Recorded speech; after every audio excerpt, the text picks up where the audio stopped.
Hello friends, आज हम आप लोग को बॉर्डर वाला ब्लाउज़ की कटिंग बताने वाले हैं बहुत इजी तरीके से। तो ये देखिए हमारा ब्लाउज़ का पीस है जो बॉर्डर वाला है। इसे हम ओपन करके भी दिखा देते हैं आप लोग को। तो यहाँ से देखिए हम इस पीस में देखिए दोनों साइड बॉर्डर है। ये देखिए इस तरीके से दोनों साइड बॉर्डर दिया हुआ है। एक पल्ला हमारा कमर पे आना चाहिए, यानी एक साइड का बॉर्डर कमर पे आना चाहिए और दूसरे साइड का बॉर्डर बाजू पर आना चाहिए। ठीक है, तो इसको हमने खड़िया में हमने डबल फोल्ड किया। ये देखिए अब हम यहाँ से इसकी चौड़ाई रखेंगे। तो चौड़ाई हमने यहाँ पर टोटल 13.5 इंच के लगभग रख रहे हैं, क्योंकि 36 साइज चेस्ट का इसको हमें तैयार करना है।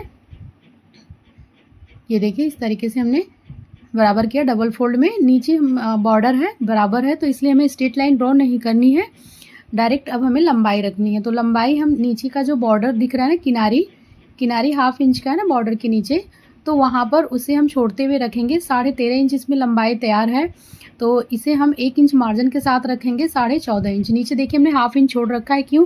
क्योंकि ये कॉटन होता है और ये धुलने के बाद चढ़ेगा। यहाँ पर हमने स्ट्रेट लाइन ड्रॉ किया स्केल से। अब हम रखेंगे शोल्डर यानी कंधा। तो कंधा 10 है, 1 इंच हमने मार्जिन लिया, उसको हमने फोल्ड किया, तो उसका हाफ निकल कर आया 5.5 इंच, यानी 1 इंच मार्जिन पर 10 में 11 हो गया, तो 5.5 हो गया। और उसके बाद यहाँ से हमने आर्म होल की लंबाई रखा 6 इंच। ऊपर और नीचे दोनों हमारे चौड़ाई 5.5 इंच होनी चाहिए। यहाँ से आर्म होल की लंबाई हो गया और ये चौड़ाई हो गया। अब चौड़ाई वाले पार्ट पर चेस्ट वाला पॉइंट रखा जाएगा। एक बार हमने फिर से चेक किया, 1.5 इंच का हमने तिरछा मार्क किया। और उसके बाद सीना 36 तैयार है, यानी 36, तो चौथाई 9, और उसमें हमने 2 इंच मार्जिन ऐड किया हुआ है। ठीक है, आर्म होल पर हमने मेज़र टेप को रखा, फोल्ड किया, उसके सेंटर पे मार्क लगाया और आर्म होल का यहाँ से गोलाई का शेप दे दिए। फिर हम कमर रखेंगे नीचे। तो यहाँ पर देखिए कमर रखेंगे, तो कमर 32 है, चौथाई 8 हो गया। 1 इंच हमने टक्स के लिए मार्जिन लिया और 2 इंच हमने मार्जिन लिया सिलाई के लिए। यहाँ पर मार्जिन आप 1.5 इंच भी ले सकते हो, 1.25 इंच भी ले सकते हो, आप अपने हिसाब से मार्जिन कम या ज़्यादा भी रख सकते हो। अब हम इसकी कटिंग कर लेंगे। फ्रेंड्स, वीडियो पसंद है तो लाइक ज़रूर कीजिएगा। चैनल पर नए हैं तो प्लीज़ हमारे चैनल को सब्सक्राइब कीजिएगा। तो ये देखिए हमने पीछे वाले पार्ट की कटिंग कर ली। अब बचे हुए फैब्रिक को हम अपनी साइड मोड़ लिए। अब इसमें हमें फ्रंट पल्ला निकालना है। तो यहाँ पर सामने जो खुला हुआ भाग है मेरी तरफ है, यहाँ पर हम 1/2 इंच एक्स्ट्रा रखे हैं पीछे वाले पल्ले से, क्योंकि हमें हुक और आई के लिए एक्स्ट्रा लेना है। बाकी का हम मार्क कर लेंगे उसके बराबर। अब यहाँ पर हम देख लेते हैं, एक साइड बाजू हमें निकालना है, तो बाजू 3.5 इंच तैयार चाहिए। देखिए किनारी वाला भाग हमने 1/2 इंच छोड़ रखा है, बाजू में भी 3 इंच तैयार चाहिए। तो यहाँ पर हमने 1 इंच मार्जिन के साथ 4 इंच पर हम मार्क लगा लेंगे, क्योंकि सबसे पहले हमें बाजू का लेंथ देख लेना है, उसके बाद हमें फ्रंट पल्ले का लंबाई रखना है। तो जितना हमारा पीछे वाला पल्ला है ना, उससे 1 इंच लंबा हमें आगे वाले पल्ले का मार्क लगाना है। ठीक है, ये देखिए। और इसमें हमने 1 इंच और एक्स्ट्रा रखा इसलिए क्योंकि इसमें हमें फोल्डिंग करना है, क्योंकि यहाँ पर हमारा बेल्ट निकलेगा, तो बेल्ट की साइड बॉर्डर नहीं रहता है, तो उसे हमें फोल्ड करके तुरपाई करनी रहती है। तो पीछे वाले पल्ले से यहाँ हमने डायरेक्ट जो है 2 इंच लंबाई एक्स्ट्रा रख ली। अब हम इसकी कटिंग कर लेंगे।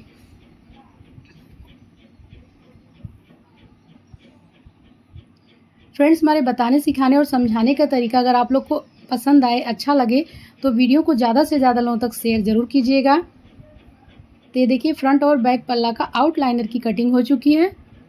अब पीछे वाले पल्ले को हमने दोबारा से लिया, टासनी से सेट किया।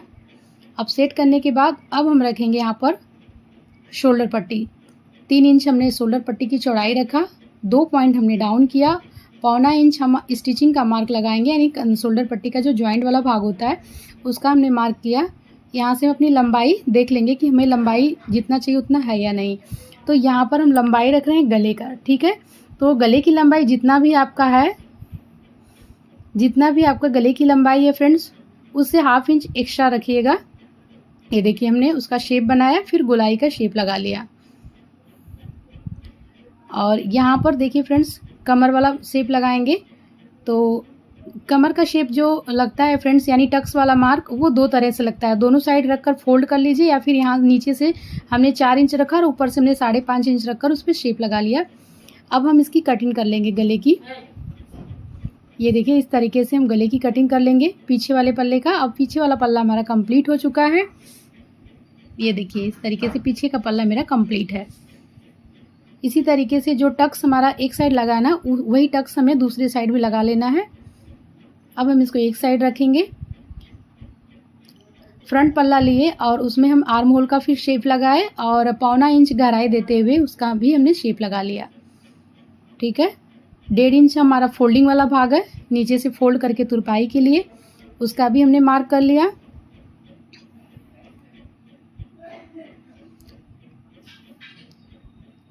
यहाँ से हम 3 इंच रखेंगे, 2 पॉइंट डाउन किए, 1.25 इंच हमने स्टिचिंग का मार्क किए। फिर गले की लंबाई हमें जितना आगे का चाहिए फ्रेंड्स, उससे हम 1/2 इंच एक्स्ट्रा मार्जिन रखते हुए गले की लंबाई और चौड़ाई रखा, फिर गले का गोलाई का शेप दे दिए।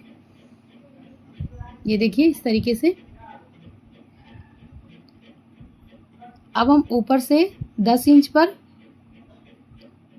चेस्ट का मार्क लगाया और 13 इंच पर हमने बेल्ट का मार्क लगाया। बेल्ट वाले मार्क को स्ट्रेट लाइन ड्रॉ करेंगे। यहाँ पर हमने 1.25 इंच की लंबाई दिया और 4 इंच की चौड़ाई दिया, और उसमें हमने बेल्ट का शेप लगा लिया और चेस्ट पॉइंट पर हमने प्लस का मार्क कर लिया। फिर 1.5 इंच छोड़ते हुए टक्स का चारों मार्क लगा लेंगे। फ्रेंड्स, ये जो हम कटिंग आज आप लोग को बता रहे हैं वो सामने हमारे जो स्टूडेंट लोग हैं उनको भी बता रहे हैं। आप यहाँ पर देख सकते हो कई लोग का बीच बीच में हैंड्स दिखाई दे रहा होगा। तो सामने हमारे जो स्टूडेंट हैं लोग बिल्कुल बिगनर्स हैं, और तो उन लोगों को भी बता रहे हैं। यहाँ पर देखिए हमने टक्स लगाया फ्रेंड्स। सबसे इजी तरीका है फ्रेंड्स टक्स को मेज़र करने का कि अपना एक बैंगल्स रखिए यानी चूड़ी या कंगन रखिए और बीच में रख कर देख लीजिए, अगर चारों टक्स एक दूसरे से यानी बैंगल्स में टच हो रहे हैं तो आपका टक्स बिल्कुल परफेक्ट है। तो अब हम यहाँ से कटिंग कर लिए। ठीक है, तो फ्रंट और बैक दोनों पल्ले की हमारी कटिंग भी हो गई, और जो टक्स हमने एक साइड लगाया ना वही टक्स हमें दूसरे साइड भी लगाना है। तो ये ट्रिक बहुत ही ईजी है। एक दूसरे के ऊपर हमने दोनों पल्ला रखा और जो भी मार्क लगा उससे हम फिर से डार्क कर लेंगे। ये देखिए, अब हमें रखना है बाजू। तो बाजू की चौड़ाई हमारा कम पड़ रहा है फ्रेंड्स, तो एक साइड से जो बॉर्डर बचा है ना पहले तो उसको हम ज्वाइन कर लेंगे 2 टुकड़े में करके। ये देखिए यहाँ पर इस तरीके से रखेंगे, ज्वाइन कर लिए। यहाँ पर देखिए हमने ज्वाइन कर लिया। ज्वाइन करने के बाद इसको हमने 4 फोल्ड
तो यहाँ पर हमने अब बाजू के लिए फैब्रिक लिया। फैब्रिक हमारा चौड़ाई में देखिए कम पड़ रहा है, तो जो साइड का अस्तर है वो बॉर्डर वाला वो हमने लिया और इसे 2 टुकड़े में कर दिया। इसको फोल्ड करने के बाद जितनी हमारी चौड़ाई कम पड़ रही है उतना हमने इसमें ज्वाइन कर लिया। ठीक है, अब ज्वाइन करने के बाद इसको हमने 4 फोल्ड कर लिया। इस तरीके से टासनी से शेड भी कर दिया। ठीक है, अब साइड से हम स्ट्रेट लाइन ड्रॉ कर लेंगे। जो भी हमारा छोटा बड़ा पार्ट है यहाँ से लंबाई रखेंगे। 1/2 इंच हमने बॉर्डर को छोड़ दिया हुआ है, जो किनारी वाला पार्ट दिख रहा है 1/2 इंच हमने छोड़ दिया है। 3.5 इंच लंबाई है फ्रेंड्स बाजू का, तो बॉर्डर के छोड़ते ही हमने 1 इंच मार्जिन के साथ 4.5 इंच रखा। अब यहाँ पर मोहरी रख रहे हैं, तो मोहरी यहाँ पर हमारा 6 इंच है और 1.5 इंच हमने यहाँ पर मार्क किया यानी मार्जिन का। और आर्म होल का जितना भी हमारा तैयार माप है उस हिसाब से उसको हमने डबल फोल्ड किया, उसके सेंटर पे मार्क किया। ये देखिए इस तरीके से हमने मार्क किया। ऊपर और नीचे बीच से भी स्ट्रेट लाइन ड्रॉ करेंगे। यहाँ से 2.5 इंच पर हमने मार्क किया। यहाँ पर आर्म होल का जो हमारा शेप है तैयार, ये देखिए इस तरीके से घुमा कर देख लेंगे 7.5 आ रहा है, तो 1/2 इंच यानी कम करेंगे हम, तो 7 इंच पर हमने मार्क किया और फिर बाजू का शेप लगा लेंगे। ये देखिए हमने शेप लगाया और शेप लगाने के बाद फ्रेंड्स इसकी हम कटिंग कर लेंगे। फ्रेंड्स वीडियो कैसा लगा आप लोग को कमेंट बॉक्स में ज़रूर बताइएगा। हमारा टिक्स और टिप कैसा लगा आप लोग को, आप लोग कमेंट बॉक्स में ज़रूर बताइएगा। यहाँ पर पीछे वाले पल्ले के आर्म होल से और बाजू का आर्म होल हम पहले मिला लेंगे। ये देखिए दोनों एक बराबर बिल्कुल कटिंग हुआ है। इसकी फिटिंग भी बहुत ही ज़बरदस्त हुआ है फ्रेंड्स। ये देखिए अगर इस फार्मूले से बाजू की कटिंग करेंगे तो आपका कभी भी आर्म होल के बीच वाले पार्ट में जो है ना कभी भी झोल नहीं आएगा और ना ही कभी आपका यहाँ पर कोना निकलेगा। अब हम टासनी को निकालेंगे और बाजू को ओपन करेंगे। ओपन करने के बाद एक साइड हमें 1/2 इंच गहराई का शेप देना है। ये देखिए तो यहाँ पर हमारे सभी कटिंग रेडी हुआ फ्रेंड्स। वीडियो कैसा लगा कमेंट बॉक्स में ज़रूर बताइएगा। वीडियो पसंद है तो लाइक शेयर और सब्सक्राइब कीजिएगा। मिलते हैं नेक्स्ट वीडियो में, तब तक के लिए धन्यवाद।